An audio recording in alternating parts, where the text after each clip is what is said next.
Namazi është prej atyre detyrimeve që besimtari duhet t'i kryej me përkushtimin më të madh. Ne falemi për Zotin, prandaj edhe përkushtimi, vëmendja, vigjilenca gjatë namazit duhet të jenë në nivel. Por jo të gjithë e kanë këtë vëmendje dhe këtë përkushtim.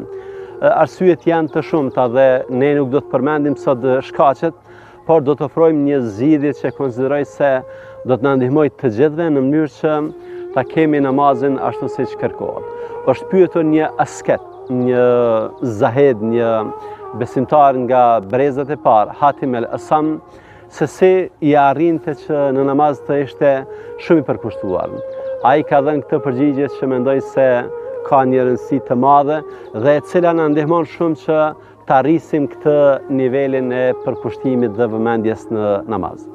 Ai ka thënë, kur unë falem, qabën e vendosi para vetes time, siratin e vendosi poshtë këmbëve të mia, xhenetin në të djathtën time, xhehenemin në të majtën time.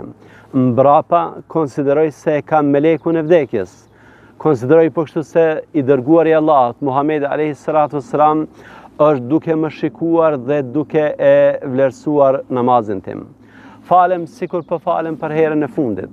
E filloj me tekbirin fillestar, duke e madhruar Allahun, lexoj duke e medituar atë që po lexoj, e bëj rukun dhe sejzen, pra përkulem, duke qenë i përulur para Allahut të madhruar, dhe falem me frikë dhe me shpresë. Pra me frikë se nëse unë bëj mëkat, nëse unë bëj lëshime, mund të dëshkohem, dhe me shpresë në mëshirën e Allahut, me shpresë në atë që unë kam ymyt dhe mendoj se do të më falë në ditën e llogarisë. Prandaj, nëse ne falemi kësaj, duke e menduar që kemi qabën përballë, duke e menduar melekun e vdekjes që kemi mbrapa, duke menduar siratin poshtë këmbëve tona, xhenetin, xhehenemin, duke menduar të dërguarin e Allahut i cili e vlerëson namazin tonë, nëse kemi bërë mirë ose jo, nëse ne falemi me përkushtim, nëse ne falemi me këtë frikën dhe shpresën që janë vepra të zemrës, atëherë sigurisht se namazi ynë do të jetë në nivele tjera përjetimi, në nivele tjera të përuljes, dhe sigurisht se do ta shijojmë ëmbëlsinë e tij, atë ëmbëlsi që jo çdo kush e ka hisen.